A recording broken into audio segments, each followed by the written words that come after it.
નમસ્કાર, આપ જોઈ રહ્યા છો ગુજરાતની નંબર 1 ન્યૂઝ ચેનલ ન્યૂઝ 18 ગુજરાતીના તમામ મહત્વપૂર્ણ સમાચારની સાથે હું છું લુબના ખાન। ઓપરેશન સિંદૂર બાદ પીએમઓ હાઉસમાં બેઠકોનો દોર ચાલી રહ્યો છે।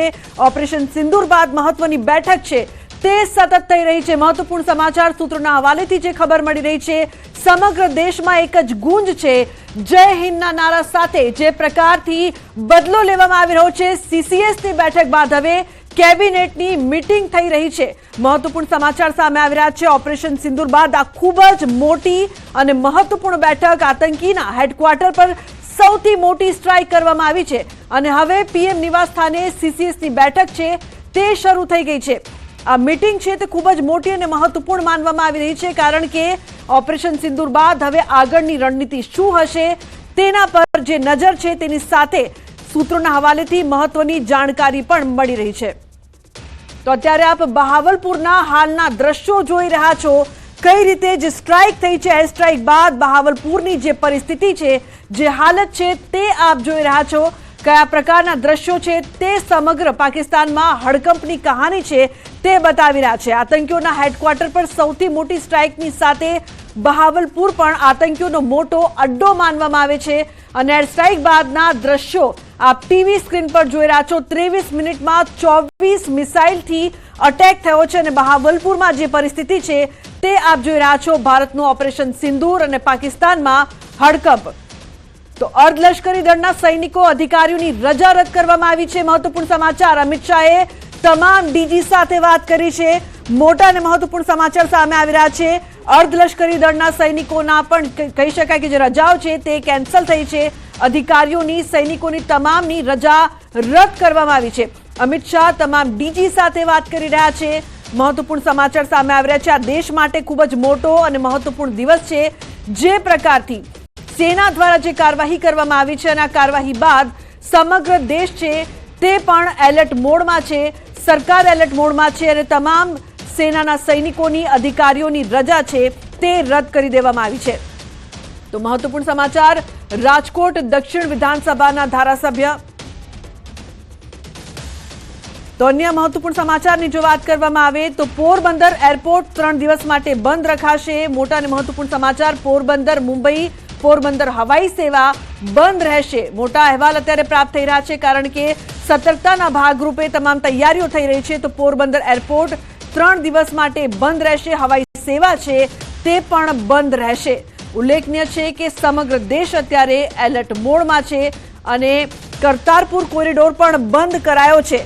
અન્ય મોટા મહત્વપૂર્ણ સમાચાર, 491 શ્રદ્ધાળુઓને કરતારપુર કોરિડોર જવું પડ્યું, 60 શ્રદ્ધાળુઓને પાછા મોકલી દેવામાં આવ્યા છે। તો ઉલ્લેખનીય છે કે કરતારપુર કોરિડોર છે તે હાલ બંધ કરવામાં આવ્યો છે। દેશના અનેક વિસ્તારથી જે પ્રકારથી તકેદારીના ભાગરૂપે જે કામગીરી થઈ રહી છે, અત્યારે 60 જેટલા શ્રદ્ધાળુઓ છે જેમને પાછા મોકલી દેવામાં આવ્યા છે। તો ઓપરેશન સિંદૂર બાદ પડપડની માહિતી ન્યૂઝ 18 ગુજરાતી આપ સુધી પહોંચાડી રહ્યું છે। કરતારપુર કોરિડોર છે તે પણ બંધ કરવામાં આવ્યો છે। 491 શ્રદ્ધાળુઓ જે ત્યાં છે તેમને કરતારપુર કોરિડોર જવું પડી રહ્યું છે અને 60 શ્રદ્ધાળુઓને પાછા મોકલી દેવામાં આવ્યા છે। તો ભારતનું ઓપરેશન સિંદૂર અને પાકિસ્તાનમાં હડકંપ, પરંતુ સમગ્ર દેશ અત્યારે એલર્ટ મોડમાં છે। જે પ્રકારથી કામગીરી કરવામાં આવી રહી છે તકેદારીના ભાગરૂપે, કરતારપુર કોરિડોર છે તે પણ બંધ કરવામાં આવ્યો છે।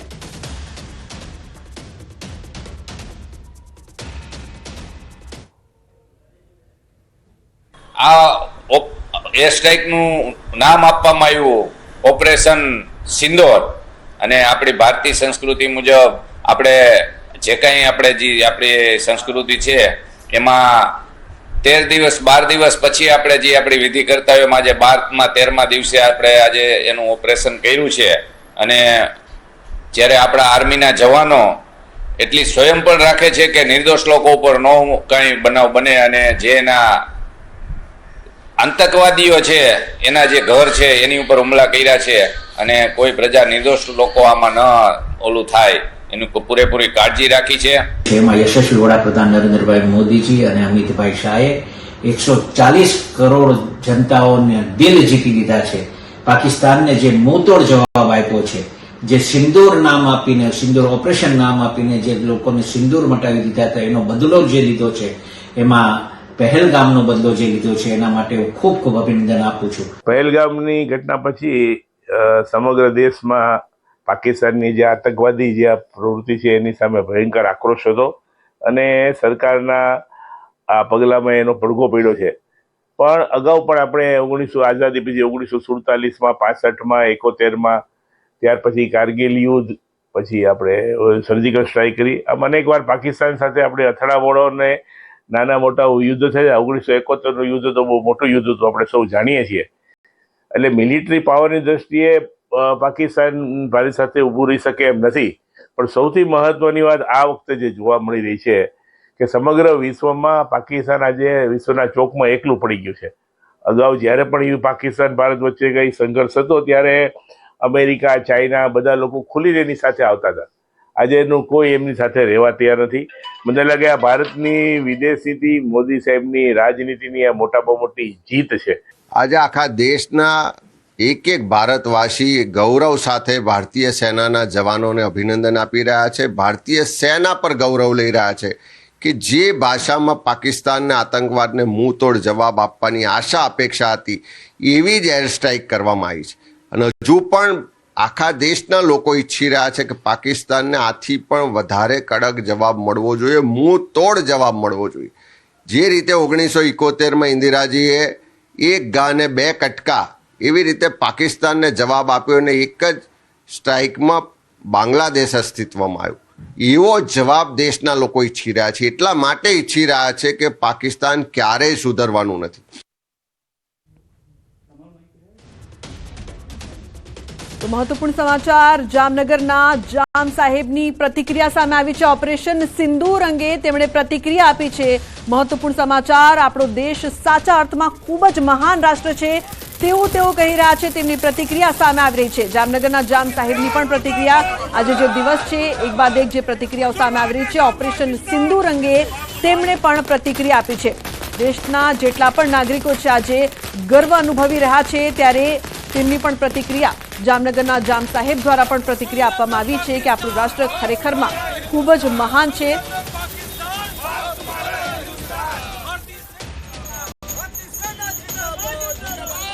તો અન્ય મોટા મહત્વપૂર્ણ સમાચાર સામે આવી રહ્યા છે. ઓપરેશન સિંદૂર બાદ એક ગુજરાતી મહિલા સામેલ હતી ઓપરેશન સિંદૂરમાં. મોટા મહત્વપૂર્ણ સમાચાર, ગુજરાતી મહિલાએ નારી શક્તિનો આપ્યો પરચો. તો કર્નલ સોફિયા કુરેશી ગુજરાતના મહત્વપૂર્ણ સમાચાર સામે આવી રહ્યા છે. ગુજરાતી મહિલા પણ ઓપરેશન સિંદૂરમાં સામેલ. ખૂબ જ મોટી અને ગર્વની વાત, ગુજરાતી મહિલાએ નારી શક્તિનો પરચો આપ્યો છે. કર્નલ સોફિયા કુરેશી ગુજરાતના રહેવાસી છે અને તેમની પણ મોટી અને મહત્વપૂર્ણ ભૂમિકા ઓપરેશન સિંદૂરમાં રહી છે. તો ખૂબ જ મોટા સમાચાર, મૂળ વડોદરાના રહેવાસી છે કર્નલ સોફિયા કુરેશી અને તેમણે પણ ઓપરેશન સિંદૂરમાં મોટી ભૂમિકા ભજવી છે. બાયોકેમિસ્ટ્રીમાં પોસ્ટ ગ્રેજ્યુએટ કર્યું છે તેમણે. કુરેશીના દાદી પણ સેનામાં ફરજ બજાવી ચૂક્યા છે. તો મોટા મહત્વપૂર્ણ સમાચાર, ગુજરાતી મહિલા કર્નલ સોફિયા કુરેશી કે જેમણે ઓપરેશન સિંદૂરમાં ખૂબ જ મોટી મહત્વપૂર્ણ ભૂમિકા ભજવી છે અને તેઓ ગુજરાતના રહેવાસી છે, વડોદરાના રહેવાસી છે. મહત્વપૂર્ણ સમાચાર, બાયોકેમિસ્ટ્રીમાં તેમણે પોસ્ટ ગ્રેજ્યુએટ કર્યું છે અને તેમના દાદી પોતે પણ સેનામાં ફરજ બજાવી ચૂક્યા છે. દેશની સેવા તેમના દાદી પણ કરી ચૂક્યા છે અને પરંપરા તેમણે પણ નિભાવી છે. આજે દેશ માટે મહત્વનો જે દિવસ છે, ખૂબ જ મોટું ઓપરેશન જે પાર પાડવામાં આવ્યું તેમાં ગુજરાતી મહિલા સોફિયા કુરેશી પણ સામેલ. નારી શક્તિનો ખૂબ જ મોટો પરચો અને ગુજરાત માટે કહી શકાય કે મોટું ગૌરવ.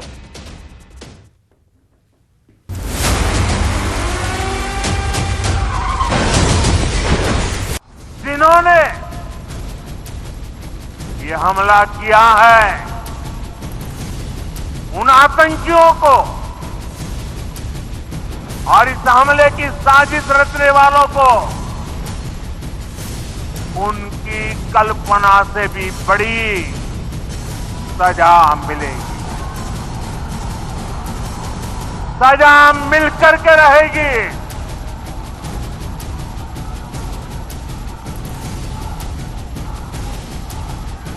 अब आतंकियों की बची खुची जमीन को भी मिट्टी में मिलाने का समय आ गया है. ये इंटेलिजेंस सूचनाओं के आधार पर हुआ ताकि आतंक गतिविधियों की रीढ़ तोड़ी जा सके. और ये खास ध्यान दिया गया कि निर्दोष नागरिकों